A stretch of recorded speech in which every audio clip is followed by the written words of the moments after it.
નમસ્કાર દર્શક મિત્રો, વોઇસ ઓફ વડોદરા ન્યૂઝમાં આપનું હાર્દિક સ્વાગત છે.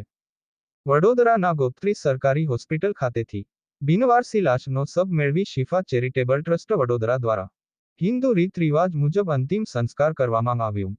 સમગ્ર ઘટનાક્રમ વડોદરાના જરોદ પોલીસ સ્ટેશનની હદમાં આવેલ વાઘોડિયા ગામ વિસ્તારમાં નાળા પાસે એક આધેડ, જેની ઉંમર આશરે 45-50 વર્ષની હતી, તેનો શબ મળી આવેલ, જેનું પોસ્ટમોર્ટમ કર્યા પછી જરોદ ખાતેથી ડેડ બોડીને એના સગાવાલા કે અન્ય કોઈ ઓળખીતાને શોધવા માટેની સમયસીમા માટે ગોત્રી ખાતે હોસ્પિટલમાંના કોલ્ડરૂમમાં શવને મૂકવામાં આવેલ, જેનો કબજો જરોદ પોલીસ સ્ટેશનના અધિકારીના માર્ગદર્શન હેઠળ શિફા ચેરિટેબલ ટ્રસ્ટના સેવાભાવી ટીમને સોંપવામાં આવેલ, જેનો માંજલપુરના સ્મશાનમાં હિન્દુ રીત રિવાજ મુજબ અગ્નિદાહ આપવામાં આવી.